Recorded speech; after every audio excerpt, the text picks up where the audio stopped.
Hey guys, so in this tutorial, I'm going to show you guys exactly how to build out the customer thank you flow within Klaviyo for your Shopify brand. So basically how this tutorial is going to break down is, unlike other videos in the past that I've done or you might have seen around the post-purchase journeys, I'm going to show you guys how to build it live first, because honestly, that's like the really quick part. I'm then going to explain to you guys kind of the way you guys should be thinking about the customer thank you series and how to actually configure the delays properly. Because when it comes to the post-purchase sequence, you'll notice that a lot of agencies or just brands in general will set them up as just like a conditional split with new customers versus returning customers. And the problem with that is, quite frankly, the thank you message is just not good enough. Because like, if you've repeatedly bought from the same store multiple times, right, and you're getting the same, hey, thank you again for placing an order, like it gets really boring really quickly for the consumer, and it doesn't feel like really personalized in any way. Now, the way I'm going to show you how to do it is not necessarily going to be from a hyper-personalized approach, because honestly, that takes a ton of work. And unless you're a brand doing, $1 million a month plus with very specific returning customer rates, KPIs to hit, it's just not going to be super relevant, right? So instead, what I'm going to do is I'm going to walk you guys through the mindset that we have when it comes to configuring the content within a customer thank you sequence, and kind of walk you through the various directions you can go down as a brand when it comes to building out your post-purchase journey. So let's dive into it. So right now on screen is just a demo Klaviyo account that we have. So what I'm going to do is I'm going to go over to the flow section, hit create a new flow. And essentially I'm going to show you guys how to build out the structure within Klaviyo, and then I'm going to show you some example content that we've done for one of the brands that we've worked with in the past, showing you guys how to actually upload the content live together. So first of all, you'll see by default there's going to be a customer thank you sequence here, but in case it's not there for you, you'll just search thank you and go ahead and select that template. And then as always, I like to name them after my agency name, thank you, like so. And we're then gonna go ahead and just hit create a flow. So once we've actually gone ahead and created the flow, what's gonna happen is you're gonna see that this is the template by default. And I don't know why Klaviyo has the delay until 1 day with the 9 a.m. fixed time delay. So I'm just gonna go ahead and delete that. But in terms of the flow filters, it's fairly straightforward. The only thing that we really need to add is just a profile filter that filters for people that places an order since the start of this flow. So I'm just going to select placed order since start of flow, boom, 0 times since starting this flow. I'm going to go ahead and save that, because once someone places another order in quick succession, you don't really want to send them more of the customer thank you sequence, right? Because the reason why that filter is missing straight away is because by default, it's only 1 email long. And the way I'm going to explain to you guys the content behind the customer thank you flow is going to mean that it's going to be a multi-email long flow. So right off the bat, you'll see that the way they do the conditional split is just placed order equals 1 time over all time. And if it is, that means they're a first time buyer. If it's not, then they're a repeat customer. And you can see the whole messaging is basically thank you this is like one of the owners from the brand name. And it's just like a really generic thank you message, right? And then on this side, it's basically, wow, thank you again for purchasing. Like, customers who buy from you guys again, they know it's like they're a repeat buyer, right? So just tailor the content a specific way if you want to go down that route, but I'm going to show you some other routes as well. So because we're not going to use this conditional split, I'm just going to delete the no path specifically, and we're going to be left with something like this, right? You're what makes us great. And basically this email 1 is supposed to be like an order confirmation or like an order acknowledgement, right? Because obviously by default, the order confirmations are sent through Shopify. We don't actually want to change that, because the Shopify native templates are very standard across the board for many e-commerce brands. And as a result, what happens is people are used to receiving that style of emails. So when they see like a template from Shopify, it's almost like a symbol of trust almost, because it looks like you've essentially placed an order from basically all other Shopify stores. And because Shopify stores in general have a pretty good reputation, seeing that email is like quite reassuring to customers. So what this email is supposed to be is more like a dedicated letter sent to the customer post-purchase, kind of explaining the next steps of what's actually to come in terms of expectations around delivery windows, potential like instructions on how to use a product, but also more importantly, like a thank you note from the founder themselves, right? So that's essentially what email 1 generally looks like. And then we're going to configure the time delay for email 2. And then we're gonna configure another delay for email 3. So this is actually how to build out the structure for the customer thank you sequence. Obviously you wanna set up the time delay, but I'm not gonna set it up just yet because I'm gonna walk you guys through exactly how all of this stuff works, right? So there's actually quite a few variations when it comes to the customer thank you series in terms of, number 1, the most standard one is just thanking the customer for placing order. The second variation is more so specifically tailored to like dropshippers, where the delivery window, let's say, might be over 10 business days as opposed to this 2 or 3 standard day shipping if you are warehousing or fulfilling in the same country as the end user, right? So if you're in a dropshipping space and you're fulfilling through something like Express or whatever, right?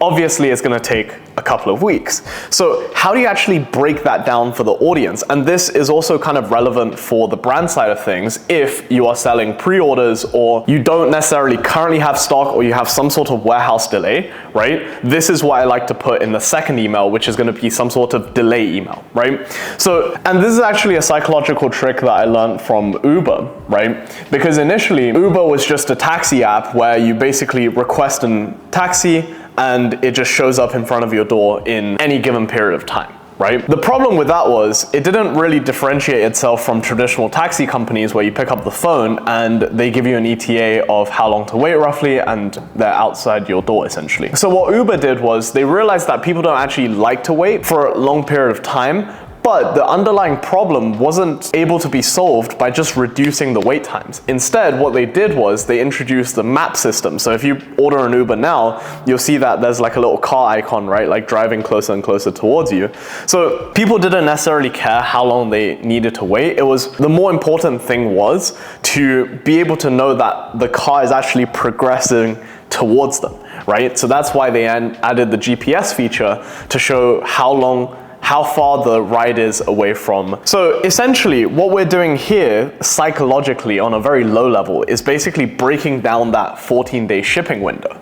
So in email 2, which we normally would set a delay of, let's say 2 or 3 days, we might say something like, hey, apologies, there's been a delay at the warehouse and we're really working hard to fulfill your order, we're looking into it, etc., etc. And then on, let's say, day 5, we might then send out a shipping confirmation saying, hey, congratulations, apologies for the delay, but your order is shipped. Now, we can actually templatize this for every single order if you're a dropshipper, since you know, every order gets like delayed, quote unquote, but in reality it's just standard processing times. And if you're decently high level in dropshipping, one of the things you probably would have arranged with your couriers is to only send out the shipping numbers once the goods land in the US ports, right? So the tracking number never gets sent out until like day 5, day 6 anyways, right? So as a result, when we say the order is shipped, it's already been in transit for 5 days, but to the user's mind, it's just been shipped so that it arrives in a timely manner.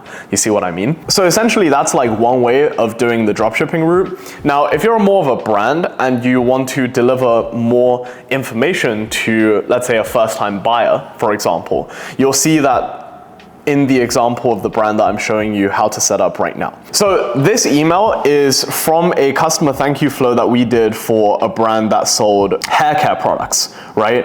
And essentially what this was because they're selling shampoo and conditioner in a bar form, there needs to be some tutorials on how to actually use the product itself, right? So for example, when I first bought this product myself to test it out for the brands that I do work with, I was just like putting it in my hands and then like, you know, massaging the product into my hair. But what I realized later on was actually you should just put the bar on your head and just, you know, start rubbing it on your head, which, you know, kind of looks a bit funny. But yeah, so that's basically how you're supposed to use the bars, right? And without a bit of instructions, I wouldn't have known to do that. Because if I just rubbed it into my hand, I wouldn't get as good of a result, but also less of the actual bar would be used, meaning that it's gonna take me longer to actually repurchase, right? So if you're a product that actually requires some sort of instructional tutorial, sending that in the actual email would be very helpful as well. So that's what I would recommend you guys include in the content from like an email 2 or 3 perspective. But essentially email 2 should be timed when the order is actually shipped, and email 3 should be timed around the time when the order is received. Now, if you're using a fulfillment tool like ShipStation or various other tools that actually sends out the alerts to Klaviyo, what you can do is break this flow down into individual flows based on the triggers like fulfilled order or shipment is received, order received, something like that is the triggers that ShipStation actually gives you, and also depending on the courier service that you guys actually end up using, right? So pretty much that's what it is in terms of the email 2 and 3 content. Now you can also include upsells and things along those lines. However, the problem with upsells is that a lot of brands make the mistake of just discounting the original product to hell, because that was the best practice recommendation back in like, I think it was like 2018 or 2019, if I'm not mistaken, by this company called Zipify, by Ezra Firestone, who's like an OG in the space. Basically, they found through like many iterations of split testing that when you're upselling people, when you're upselling individuals, especially in the consumable space like supplements and stuff, the uptake rate, if you're just upselling more of the same product they actually bought, was much higher than upselling like, let's say, complementary products, right? So what a lot of people do now in emails is that in customer thank you 1 and 2 is that they discount the original product that the person purchased. So in this case, right, if we were to take shampoos, let's say, right? Let's say I buy 1 bar of shampoo. In the upsell emails, they would just say, hey, get 2 more bars of shampoo for like $10, even though I paid 30 for the original bar, right? The problem with that is it drops the perceived value of the brand massively. So essentially, when it comes to upselling, you really need to think about offers in a way where it doesn't actually diminish the value of the brand. And there's very easy ways to do that. So for example, one of the things when it comes to upselling complementary products in the supplement space that we like to do is position it as like, we're selling these complementary products at cost to you. But obviously when you're saying we're selling it at cost, it makes it seem like nobody wants it, right? So how do you psychologically make people think that this is actually still a desirable product? Well, what we did was, and obviously there was margins, it wasn't actually at cost, right? So what we did instead was we say, hey, we're selling you these complementary products at cost, and this offer is only available to you because you just placed the order with this product. Because if you consume these 2, it's gonna make the original product so much more effective. So that way you're gonna buy more of the original product from us in the future, right? So how you see how by positioning it like this, like, hey, we're giving these 2 products away at cost to us, because it's going to enhance the experience of this product, therefore you're going to come back and buy more of this product, so we're incentivized that way, right?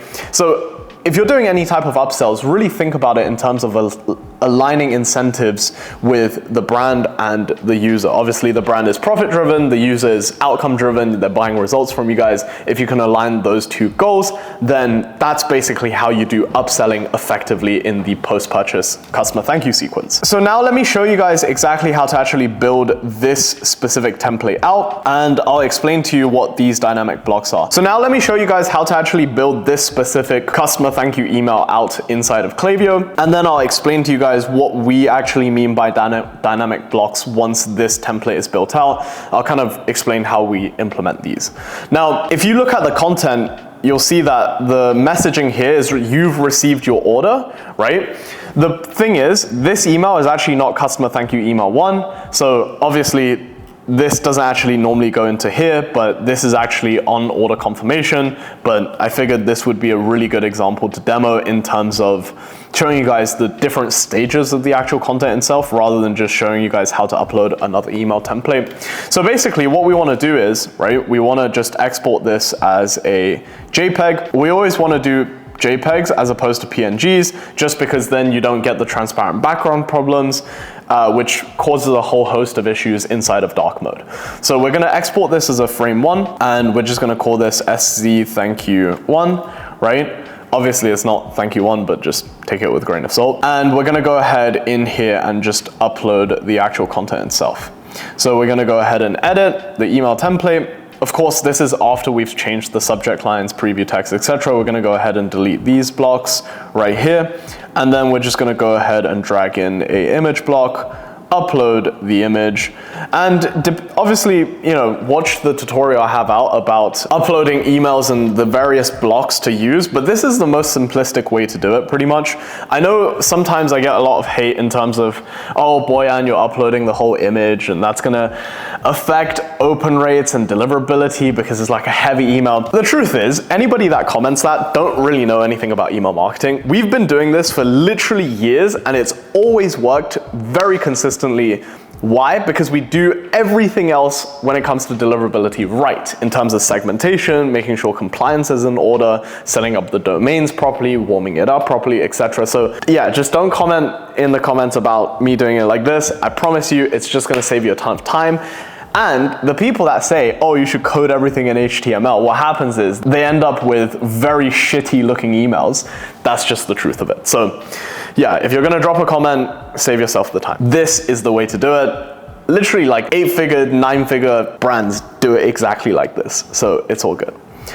Anyways, the thing that you got to do is you want to add the alt text. So thank you for placing an order with us. Here's your order confirmation. And then in terms of CTA links, you can really drive this anywhere. You can drive this to the home page, contact us page, FAQ page, shipping and returns informations page. It doesn't really matter, just make it relevant to the actual image itself, right? And obviously you want to make sure padding is removed left and right, because if I were to add some padding, it's going to end up looking a bit weird inside of dark mode on mobile because the borders are going to be essentially cropped out, right? So now that everything is uploaded with the CTA links and everything, we can go ahead and just send a preview. Make sure it looks okay in mobile and desktop. So you'll see that this is kind of what it looks like roughly inside of mobile. And we want to always send a test before we make anything live. So we're just going to send a test, and then we're going to go ahead and return to flow, right? So that's basically email one configured. Obviously you want to modify the sender name, subject line, add some preview text, etc. But you might be wondering, okay, Boyan, this seems ridiculously simple. What do you guys actually do different? Well, actually, we have something called dynamic blocks, right? So inside of Klaviyo, if you see here, when I go into the edit template section and I drag in a new image block, right? Just to demo it to you guys. When it says browse image, you can actually have dynamic images. You can have, basically, with the dynamic images, what happens is you can actually code if-then statements. You can actually code in if-else statements. So basically how we did it with this brand specifically was we coded a bunch of if-then statements where it's like, if someone orders a shampoo, we send them the shampoo instructions. If they order a conditioner, we send them the conditioner instructions. If they order this, then we send them this, etc., etc. And we kind of like layer all of the images on top of each other. And you'll see that that's where this essentially goes. So in terms of how to use your new bars, showing the dynamic sections, and basically we just add an image block that pulls in dynamically what the person actually bought in terms of whether it be a conditioner, shampoo, or the serum treatment bars. So that's what essentially the dynamic section in the customer thank you series looks like. If you were to ask me the code, honestly, I don't even know. My team just handles it at this point. Like, honestly, no clue. But it's possible, we can do it if you guys need it. So that's why if you're a 7, 8, 9-figure brand watching this, you should just book in a call with us. We can get a lot more advanced with your email marketing. And if you have the higher volumes in terms of being a 7, 8, 9-figure brand, sometimes it makes sense to do it like this. If you are sub 7 figures, still book in a call because I give you a bunch of free advice, because we end up speaking to a ton of founders on a weekly basis, and inevitably you guys will scale up and we're the top email marketers that you actually want to work with, right? So yeah, feel free to book in a call if you're a brand owner. First link in the description. Just jump on my Calendly, fill out some questions, and you can be on a call with myself. So that's essentially how you build out the customer thank you flow. And in the subsequent tutorials, as a part of this free course that I'm doing on my YouTube channel, I'm also going to be showing you guys how to build out your customer review collection flows, customer win back, and many other flows. If by the time you're watching this, all of the pre-purchase flows in terms of your customer thank you, in terms of your customer welcome, abandoned checkout, abandoned cart, abandoned product, abandoned site, the pop-ups would already be live along with how to actually do campaigns, etc. So make sure to go ahead and watch the previous modules if you're not in a position to be able to afford to outsource email marketing to us yet. Yeah, feel free to enjoy those tutorials, and if you feel like you're ready, book in a call, or even if you're not ready quite yet, I'd still love to speak to you because I'm in this for the long term, right? So that's pretty much it when it comes to building out the welcome series. And if you want a Figma file like this one, but with over 250 email templates loaded in, sign up to my newsletter and I'll send that as like an opt-in bonus straight away to your email, and you'll be able to see a bunch of winning templates that we've done as an agency that you'll be able to just draw inspiration from, essentially. So thank you guys so much for watching. Subscribe for the remaining modules of this free course, and I'll see you in the next one.